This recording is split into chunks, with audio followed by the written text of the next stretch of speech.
Hai semuanya, balik lagi sama Calon Sarjana. Zaman sekarang kayaknya orang masuk penjara tuh gampang banget deh. Salah ngomong sedikit di media sosial aja bisa berujung jeruji besi.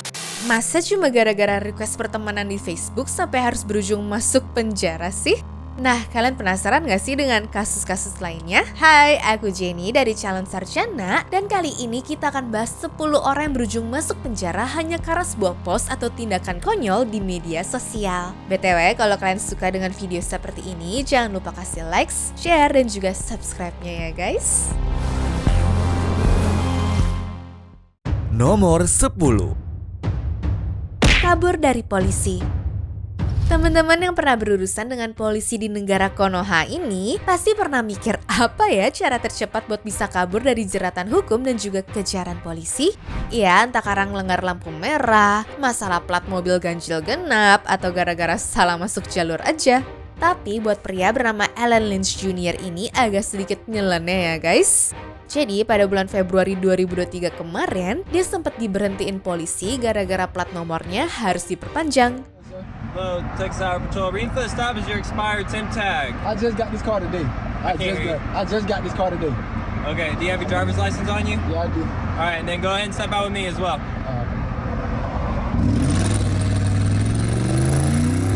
Nah, waktu diminta keluar sambil membawa SIM, dia tuh malah kabur sambil ngevideoin kejadiannya tersebut.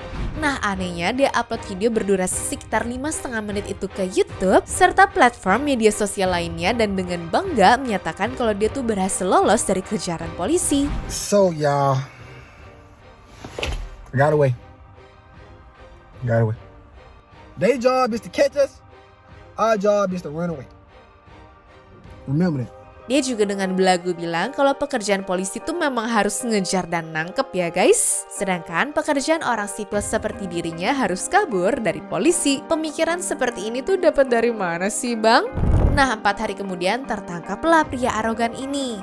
Beruntungnya dia punya duit tuh ya dan berhasil nembus jaminan $10.000 atau kalau enggak ya bakal masuk penjara. Tapi daripada bayar segitu mahal bang, mending dari awal ikutin maunya polisi dulu aja nggak sih harusnya? Nomor 9. Obsesi barang ilegal. Awalnya, Sanjay Dutt merupakan seorang lelaki yang terkenal sebagai aktor Bollywood dan dipuja sama banyak ibu-ibu. Tapi semenjak dipenjara karena dia beli senjata ilegal yang terkait dalam serangan teroris di Mumbai pada tahun 1993, karir Sanjay pun bisa dibilang selesai apalagi setelah Mahkamah Agung India memvonisnya dengan hukuman 5 tahun penjara. Nah, kirain setelah menjalani hukumannya dia tuh bakal bertobat dan mulai hidup dengan benar dong. Tapi karena suka banget dengan senjata, barang-barang di rumahnya pun malah bikin dirinya kembali dipanggil ke kantor polisi. Jadi polisi di sana katanya sempat nangkap Sanjay ke rumah setelah nyata yaitu sang istri ngupload foto dia sedang duduk di sofa seperti ini nih. Buat mata orang awam mah mungkin gak akan ada yang merasa aneh ya. Tapi perhatiin lagi deh guys, tiang lampu yang ada di belakangnya merupakan bagian dari senjata api kan? Aduh papa, udah tahu jadi incaran polisi. Kok bisa-bisanya ya punya barang kayak gitu di rumah? Nah, gara-gara ini Sanjay berujung dimasukin ke penjara lagi guys. Ya agak miris sih ya. Nomor 8. Kritik apartemen. Berikutnya ada Dedi Chandra, tiktoker bernama Om Polos banget yang beli unit apartemen di Tokyo Riverside Peak 2 ya guys. Jadi dia ngevideoin dan komplain kalau dinding kamarnya tuh tipis banget. Bahkan masang AC outdoor aja bisa-bisa ngebuat bangunannya malah rubuh kali. Nih ya, pasang AC, outdoor AC di sini bisa rubuh. Nggak tahu om beli rumah Barbie apa rumah. Nah tapi siapa yang sangka nih ternyata video itu berujung viral dan pihak PT Mandiri Bangun Makmur selaku developer ngerasa kalau videonya ini bikin penjualan unit mereka tuh menjadi turun.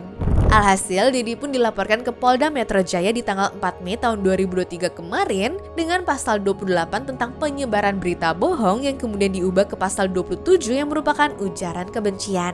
Nah dari pasal itu harusnya sih dia akan dapat ancaman hukuman sekitar 4 tahun, tapi setelah persidangan malah berujung dapat vonis dari hakim selama 2 tahun penjara doang ya guys. Meskipun sekarang Om Polos banget ini udah keluar dari penjara, tapi teman-teman ngeliat hal ini gimana sih? Agak janggal atau sebenarnya masuk akal? Nomor 7. peluk orang sembarangan. Kalau mau nyium, mau pegangan tangan, atau mau peluk, itu semua tuh harus izin sama orangnya dulu ya guys. Gak main asal kalian mau aja.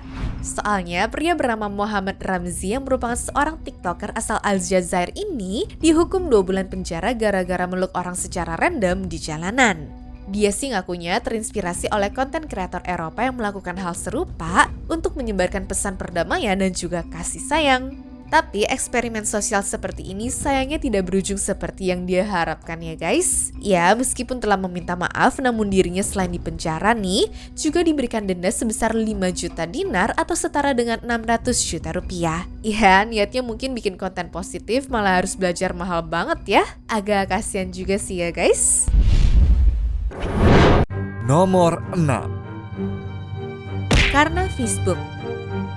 Yang berikutnya ini agak miris sih. Jadi ada akun Facebook sheriff atau polisi gitulah ya, punya Rockdale County yang nge-share daftar most wanted list di bulan itu untuk bikin masyarakat lebih waspada dan juga bantu lapor kalau melihat mereka. Christopher Spalding ini malah komen di postannya itu dengan begini guys. Bagaimana dengan saya? Aku tahu mungkin dia tuh bercanda kali ya, tapi polisi sana sayangnya tidak menganggap hal itu sebuah komedi.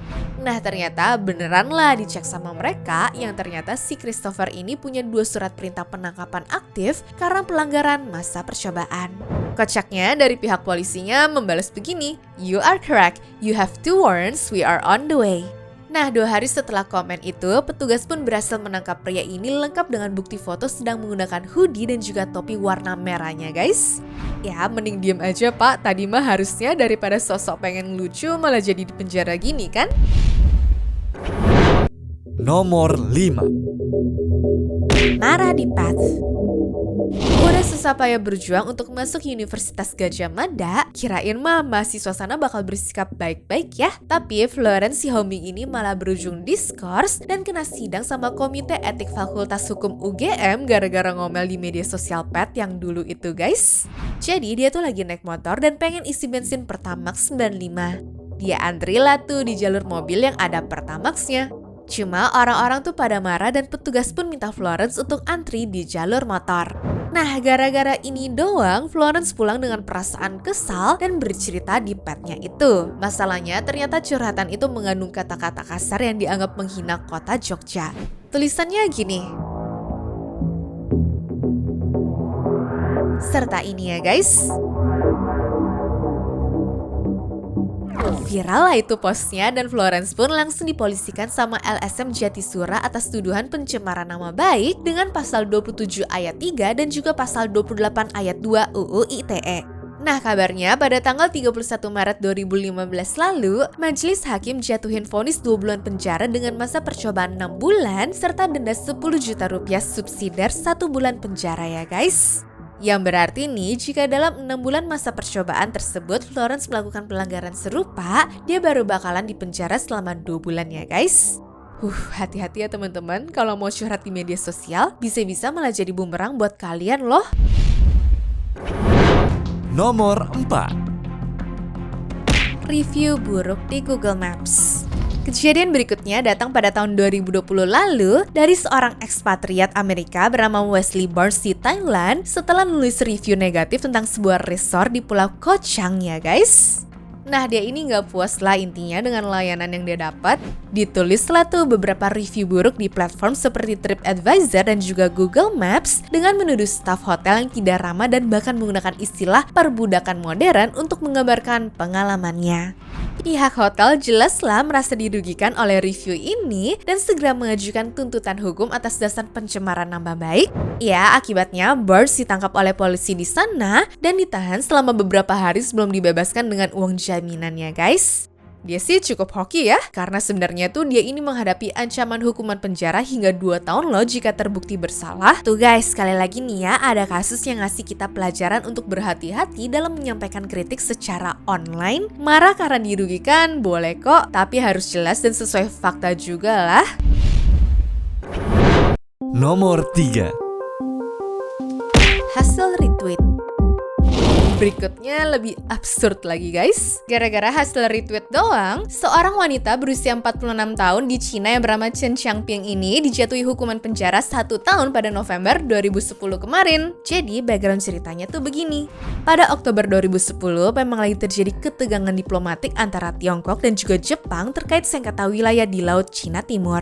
Nah, tunangannya tuh nulis di Twitter begini. Di quote retweet lah tuh sama Chen Xiangping dengan ditambahin komentar seperti ini. Pemuda merah maju.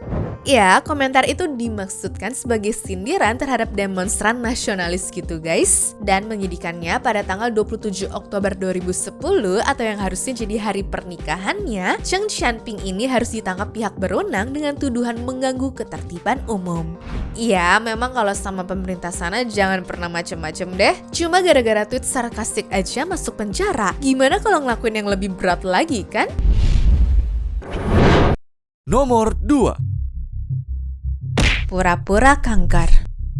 Berikutnya datang dari seorang TikToker lagi nih dari Amerika yang bernama Madison Russo, di mana dirinya mengaku menderita kanker pankreas, leukemia, dan tumor sebesar bola sepak yang melilit tulang belakangnya ya.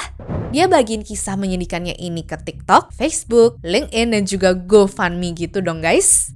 Nah, akibatnya lebih dari 400 orang tergerak hatinya untuk ngasih donasi sampai terkumpul $39.000 Amerika atau sekitar 621 juta rupiah. Namun netizen ada yang mulai curiga nih, soalnya rambutnya dia tuh nggak botak meski sudah kemoterapi, di mana Madison pun malah ngeles dengan mau ngebagiin tips untuk mencegah rambut rontok. Gara-gara satu hal sepele itu guys, ada saksi anonim yang mengaku sebagai tenaga medis melaporkan Madison ini ke polisi karena videonya tidak konsisten serta tidak akurat menempatkan alat-alat medis di badannya ya. Contohnya nih, seperti foto selang untuk makan yang salah, background rumah sakitnya yang seperti di apartemen, ataupun rambutnya yang tetap glowing. Dan bener aja dong, pada 23 Januari 2023, dia ditangkap dan juga didakwa dengan pencurian tingkat pertama karena telah menipu banyak orang. Iya, dirinya sih mengaku bersalah, namun hakim tetap menjatuhkan hukuman penjara selama 10 tahun yang ditangguhkan dengan masa percobaan selama 3 tahun. Selain itu, dia juga diperintahkan untuk bayar restitusi sebesar $39.000 kepada para korban dengan denda sekitar 21 juta rupiah, serta melayani 100 jam layanan masyarakat. Yang begini-gini nih guys, yang bikin kalau mau bersimpati ke orang di internet tuh buat kita mikir beribu-ribu kali dulu ya. Nomor 1. Kirim request pertemanan. Dan terakhir, menurut aku sih ini kasus hukum yang paling lucu guys.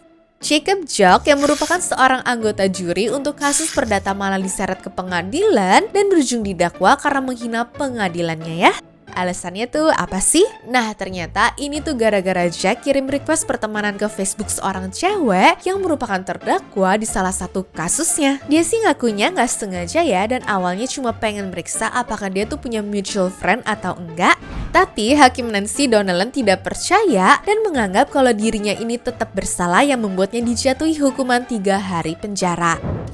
Makanya bang, jangan iseng-iseng lah ya stalking-stalking cewek terus. Ya, kalau mau cari cewek, mending cari yang di luar kerjaan aja deh ya lain kali bang. Anyways, cukup sampai di sini ya guys video hari ini. Sampai jumpa di video selanjutnya. Dah.